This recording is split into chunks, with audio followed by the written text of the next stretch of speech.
Now we are starting with the question number 6. The firm has a rich person presented with you the following balance sheet and the drawn on 31st March 2013. Liability is rupees, assets rupees. Creditor is unsecured liability. Capital account of partner, partners capital के लिए जाएगा. Cash on hand, starting balance cash का. Debtors, stock in trade, plant and machinery and current account. Now listen, current account is the asset side. तो ये current account when you prepare a statement of excess capital ना, तब ये minus हो गया. तब ये क्या होने वाला है? माइनस. यहाँ तक समझ में आया? एडजस्टेड कैपिटल कैलकुलेट करने के लिए करंट अपन बीएनसी में से माइनस करेंगे बिकॉज बीएनसी का ये निगेटिव बैलेंस है, इसके लिए माइनस होगा. After that now adjustment. Partners share the profit and losses in the ratio of the 4:3:3. तो ये प्रॉफिट शेयरिंग रेशियो है. Due to the different amount the partners have decided to wind up the firm and realize the assets and distribute the cash among the partner at the end of the each firm. Partners के बीच में कुछ disputes है, इसके उन्होंने decide किया कि work में business को क्या करेंगे, बंद करेंगे. ओके, मई 2013 में 15,000 फ्रॉम डेटर, 20,000 फ्रॉम स्टॉक, तो दोनों को ऐड करेंगे. 30 + 15 कितना हो जाएगा? 35,000. And expenses are how much? 500. So 35,000 minus expenses, you got the amount. ये लॉजिक समझ में आया? ओके.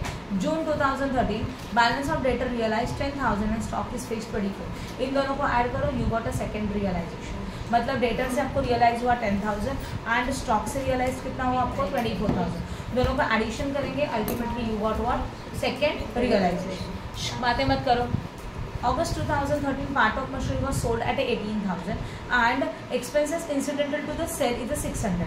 अगर मशीनरी को सोल्ड किया and you are realise 18,000 but इसको सेल करने के लिए खर्चा हुआ 600 का, तो actual third realisation is 18,000 minus 600. You got third realization, that fund is utilized. September, part of machinery valued 5,000 was taken over by A in a part discharge of agreed value of 10,000. मतलब जितना भी हमारा machinery है उसमें के 10,000 के लिए, ये 10,000 का जो भी मशीनरी है वो पार्टनर ने टेकन ओवर किया और उसने उसके लिए कितना दे दिया? 5,000. तो एक्चुअल में अमाउंट चाहिए वैल्यू ऑफ रियलाइज्ड, कितना पैसा मिल रहा है, तो उतना ही पैसा आएगा, तो 5,000. एंड बैलेंस मशीनरी को सोल्ड किया 30,000 है, तो 30 + 5 is how much? 35,000. And this one is your fourth realisation, 35,000. समझा मैंने जो बताया वो? हाँ या ना? कौन सा मंथ का ये? हाँ, आगे देखो और कुछ भी है क्या? एंड 30 + 5 कितना हो जाता है? 35,000 सितंबर. बट वेट, कुछ तो चेंजेस है. Partner decide to keep the minimum cash balance 2,000 in the first 3 months and balance 1,000 thereafter. Partner ने डिसाइड किया कि स्टार्टिंग के महीने के लिए कितने का बैलेंस रखेंगे? 3 महीने के लिए 2,000 का, और बाद में कितना रखेंगे? उसके बाद 1,000 का रखेंगे. अब मुझे बताओ what is your opening balance of cash? कितने का बैलेंस है? 3,000 का. 2 मिनट के लिए यहाँ ध्यान देना प्लीज. हमारा कौन सा डेट है ईयर एंडिंग का? 31st March 2013, right?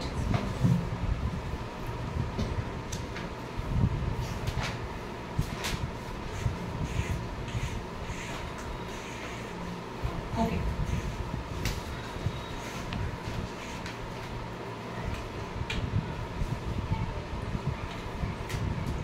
Particulars 31st March 2013, ये हमारा पहला फंड अवेलेबल है.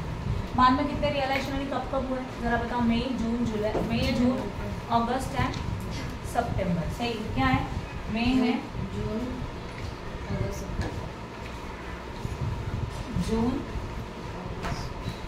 And September. इन 4 months में हम लोगों को पैसा क्या होगा? रियलाइज होगा. यहाँ तक क्लियर है? रियलाइज होगा मतलब पैसा मिलेगा. तो सबसे पहले कैश का opening balance, that is opening balance of cash, right है? तो ओपनिंग बैलेंस ऑफ कैश मतलब बैलेंस शीट में कितना बैलेंस है कैश का? 3,000. इस दिन में कोई ऐड हुआ, that is the amount of realisation. नहीं, इस डेट में कुछ रियलाइजेशन नहीं है. लेस एक्सपेंसेस ऑन रियलाइजेशन, ये भी तो यहाँ पे कुछ भी नहीं है, नहीं है एक्सपेंसेस. फिर ऑब्वियसली एंड फिर आएगा what? Close, less what? Closing balance. Closing balance कितना रखने के लिए बोला है? 2,000. तो एक्चुअल अमाउंट होगी देन एक्चुअल रियलाइजेशन, मतलब इतना पैसा आप यूज करेंगे. तो 3,000 हमारा ओपनिंग बैलेंस था. ओपनिंग में से उन्होंने बोला कि 2,000 बैलेंस रखना है हर टाइम पे एंडिंग में, तो आप कितना यूज कर सकते हैं? Only 1,000 is a realisation. These are the actual realisation.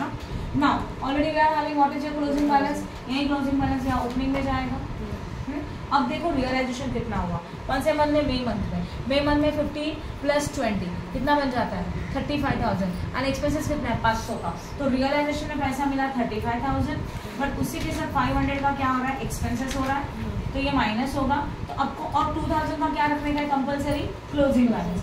तो 2000 ये था ऑलरेडी का ओपनिंग, इसमें ऐड करो 35,000, कितना हो जाता है 37,000। उसमें से एक्सपेंसेस 500 माइनस करो 37 माइनस 500 36,500 राइट। एंड इसमें ये क्लोजिंग बैलेंस वापस से क्या करना चाहिए माइनस, तो कितना मिलेगा 34,500। This is the amount of realization available at the time of the May. तो मे का रियलाइजेशन कितना लिया जाएगा 34,500। यहाँ तक क्लियर है। अभी ये जो क्लोजिंग था यहाँ पे क्या बन जाएगा ओपनिंग बन जाएगा, सही है, समझा कि नहीं समझा। नाउ अमाउंट ऑफ रियलाइजेशन क्या होता है, हम लोग ऐड करते हैं, कितना अमाउंट ऑफ रियलाइजेशन है 10,000 as well as 24,000, that is 34,000। Expenses कुछ है क्या यहाँ पे, शायद नहीं है। अब 3 महीने तक आपको तो कितने मंथ का बोला है 3 मंथ्स ना, फर्स्ट 3 मंथ के लिए आपको कितने का बैलेंस रखने का है 2000 का। तो फर्स्ट मंथ हो गया, सेकंड मंथ हो गया, ये थर्ड मंथ भी 2000 रखेंगे।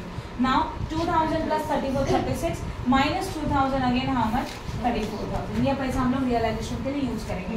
तो ये जो अमाउंट आ रहा है ना ये आप रियलाइजेशन के लिए यूज करेंगे। स्टार्टिंग में बैलेंस में 1000, देन फॉर मे का रियलाइजेशन 34,500, जून का realization 34,000। Now again this opening will be the what, this closing will be the opening. Now अगस्त में कितना पैसा मिला चेक करो, 18,000 एंड एक्सपेंसेस 600 है। तो 18,000 यहाँ लिखेंगे, एक्सपेंसेस को आप माइनस करेंगे and closing balance now next month से कितना रखने के लिए बोला है 1000। तो करो 18 + 2 20, 20 - 1 19, 90 - 800 600, 18,200, 18,400, हाँ सॉरी 18,400, ये सही है ना। अगेन ओपनिंग कितना आएगा 1000। सितंबर में कितने पैसे मिल रहे हैं काउंट करो, सितंबर में मिल रहा है 5,000 + 30,000, 5 + 30 कितना आता है 35,000। वेट 35 है कि और कुछ है, देखते जरा एक बार सेंटेंस को रीड कर लेते हैं। Part of machinery valued in the books wait, part of machinery valued in the books of 5,000 was taken over by A in the part discharge agreed value of 10,000। उल्टा रीड किया, जिसका book value 5,000 था उसको mister A 10,000 में taken over कर रहा है, agree value 10,000 का है, तो ये 10,000 एंड 30,000 कितना हो जाएगा 40,000, सही है, समझा। नाउ लिसन ना, ये जो 40,000 अवेलेबल है उसका कोई एक्सपेंसेस है क्या उसमें नहीं है, राइट, कुछ भी नहीं है, तो एक्सपेंसेस कुछ नहीं, तो यहाँ पे क्या हो जाएगा 0। ये भी क्लियर है। अब हमारा रियलाइजेशन खत्म हो रहा है तो आपको कुछ बैलेंस नहीं रखना है, कुछ भी नहीं, बिजनेस बंद हो रहा है। तो अभी क्या करेंगे 41,000, तो लास्ट वाला रियलाइजेशन आपके पास अवेलेबल है 41,000। ये सब समझ में आया अच्छी तरह से, ओके। कौन सा समझे अभी हम लोगों ने 6। Now next one is what 7th हो गया ना, 8th वाला सब निकालो please. ABC Limited carrying an account business in the partnership decided to dissolve it and on 30 September 2013 following terms were available। Balance sheet available है, capital है, capital कहाँ जाता है कैपिटल एडजस्टेड एक्सेस कैपिटल में, reserve add in adjusted capital, creditor unsecured liability, fix assets current account and current assets छोड़ दो, bank is a what balance, bank balance. As per the agreement with the bank partner can withdraw 8,000 immediately. Bank balance कितने का है 26 का, पर अभी आप कितना विड्रॉ कर सकते हो 8, उससे ज़्यादा आप विड्रॉ नहीं कर सकते। तो कल क्या था ना एक सम बैलेंस, हाँ, तो अभी 8,000 विड्रॉ कर लो, बचेगा 18,000, वो आप 14 नवंबर को यूज़ कर सकते हैं। तो 14 नवंबर मतलब 15 नवंबर से पहले, फर्स्ट रियलाइजेशन के बाद सेकेंड रियलाइजेशन के पहले बैंक का 18,000 का बैलेंस यूज़ किया जाएगा। It was decided that after keeping aside amount of 2,000 as a establishment expenses, sorry, realization, हाँ, estimated expenses means these are the realization expenses, ये माइनस होना चाहिए, okay? Then अभी देखो फिक्स एसेट से करंट एसेट से दोनों का add, first realisation, second realisation, third realisation. Actual expenses are how much only 400। तो हाँ देखो एस्टिमेटेड 2,000 था और एक्चुअल 1,400 हो रहा है, तो कितना सेविंग हो रहा है 600 का सेविंग हो रहा है, सही है ना। तो 600 का सेविंग होगा वो फाइनल वाले रियलाइजेशन में ऐड होगा। खर्चा आप कर सकते हो, ये भी सम। अभी कौन सा सम है 15 वाला, आप होमवर्क करोगे, डाउट आएगा तो मुझे पूछोगे, आपको कोई डाउट नहीं है। चलो तो पीसमेंट डिस्ट्रीब्यूशन का चैप्टर खत्म। कल से मैं कॉस्टिंग शुरू करूँगी और कॉस्टिंग में मैं देखते क्या बना, ठीक है ना, ओके।